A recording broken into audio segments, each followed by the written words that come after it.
Ready for some serious thinking? Our ability to distinguish is the necessary foundation that facilitates all reasoning. Without this ability, we cannot recognize objects and cannot ask questions.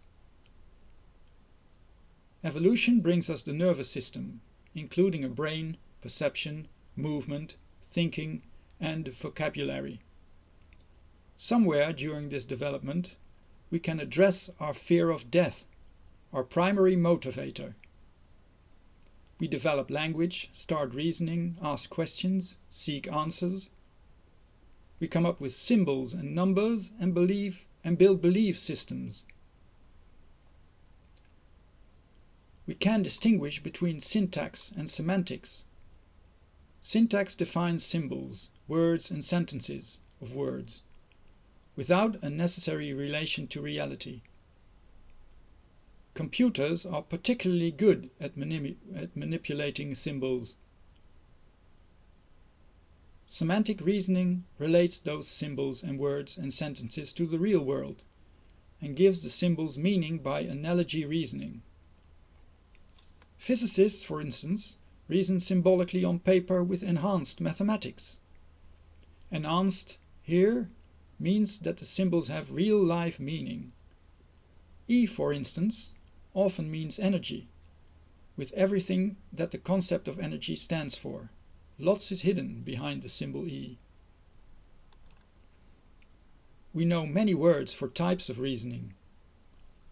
Analogy reasoning, causal reasoning, teleological reasoning, also called goal and means reasoning, probabilistic reasoning, and combinations of the first four, called fitting, are discussed here. 1. Analogy reasoning. I could argue this is the most basic one, and others rely on it. A common definition is that analogy reasoning is about comparing objects because they are somehow similar. For analogical thinking, distinctions have to be made. Differences have to be acknowledged. Analogical reasoning is fundamental to human thought, and probably to a number of non-human animals as well. Analogical thinking is done, for instance, when counting objects. We perceive cow objects by analogy, and then we count them by analogy. There must be objects. Only then can we add the relations between objects and the factor time for change in our reasoning. The foundations of mathematics lie in set theory. Set theory seems the most abstract expression of analogical reasoning. Assuming that objects and groups of objects exist is analogical thinking. Specializing, generalizing, and comparing sets are all by the grace of analogy.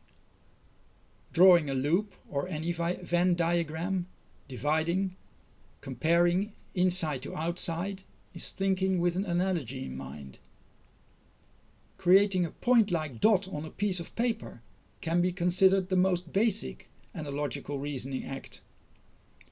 Perceiving a difference and comparing it to its environment. Making a model of something that should mimic that something's behavior is an act of analogical thinking. 2. Causal reasoning. Causal reasoning is reasoning that links events in a timely manner by an underlying rule. The underlying rule is telling why the sequence of events happens. The end state is unknown beforehand and is to be calculated. First things first, so to speak. The outcome follows from the reasoning. 3. Teleological reasoning, or goal-means reasoning, or means-to-an-end reasoning. Teleological reasoning is reasoning that, given a particular beginning and goal, the end state, connects the two states according to the available means. It's important to notice that causal reasoning and teleological reasoning are two sides of the same coin. In both cases, the same series of events follows from the same beginning and goes to the same end.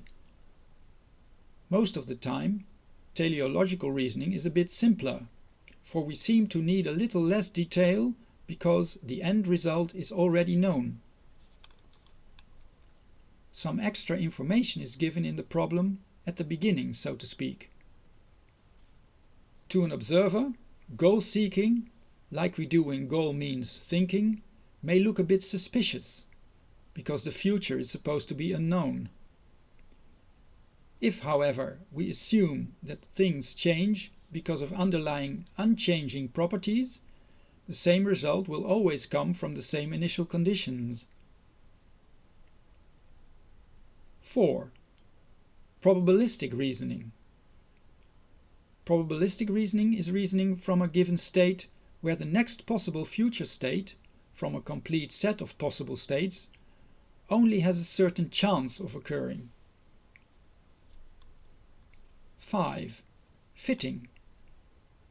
Fitting combines some or all of the previous 4 types of reasoning. Physicists use this type of reasoning all the time. The behavior of a model for nature should resemble nature's behavior as closely as possible. We often fine-tune the model. We fit the parameters of the model to the measurements that reality produces. There are more words reserved for types of reasoning. Pause the video for an impression. The computer may become a reasoning machine one day. For the time being, lambda calculus is the tool for expressing computation. The most basic tool. Quantum computers will use a non-human type of reasoning, and we will interpret their outcome with human reasoning. If we do the research from the book New Perspective, from the link below, we may even start understanding their reasoning.